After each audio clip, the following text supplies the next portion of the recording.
गोकुल नगरी में हर ओर खुशियां बिखरी रहती थीं, क्योंकि वहां नंद बाबा के घर नन्हे कान्हा रहते थे।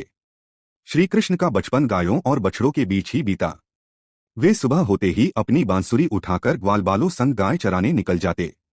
गोकुल की धरती पर जब श्री कृष्ण की बांसुरी की मधुर धुन गूंजती तो केवल मनुष्य ही नहीं बल्कि पशु पक्षी भी मंत्रमुग्ध हो जाते। गायें अपनी पूंछ हिलाती, कान फड़फड़ाती और श्री कृष्ण की ओर दौड़ पड़ती। बछड़े अपनी माओं को छोड़कर सीधे कृष्ण के पास आ जाते और उनके पैरों से लिपट जाते। ग्वालबाल जब थक जाते तो कृष्ण उन्हें हंसी मजाक से प्रसन्न करते। कभी वे गायों को एक कतार में खड़ा करके नाम पुकारते तो हर गाय उनके बुलावे पर रंभाती हुई उत्तर देती।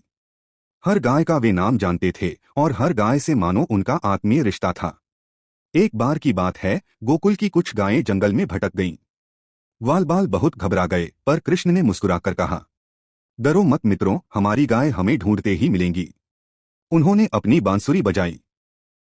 बांसुरी की धुन इतनी पवित्र और मधुर थी कि खोई हुई गायें भी रास्ता भूलकर कहीं और नहीं गईं, बल्कि सीधे कृष्ण की ओर लौट आईं। ग्वालबाल यह देखकर हैरान रह गए कि गायें कितनी प्रेम और भक्ति से कृष्ण की ओर दौड़ी।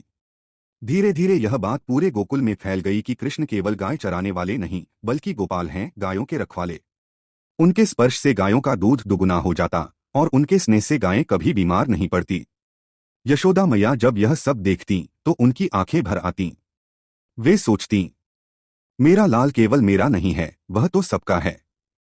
उसकी ममता में गाय बछड़े भी उतने ही बसे हैं जितना हम सब। कृष्ण और गायों का यह प्रेम इतना अद्भुत था कि आज भी जब हम गोविंद या गोपाला कहते हैं तो हमारे मन में वही नन्हा कृष्ण दिखाई देता है जो बांसुरी बजाकर गायों को अपनी ओर बुलाता है।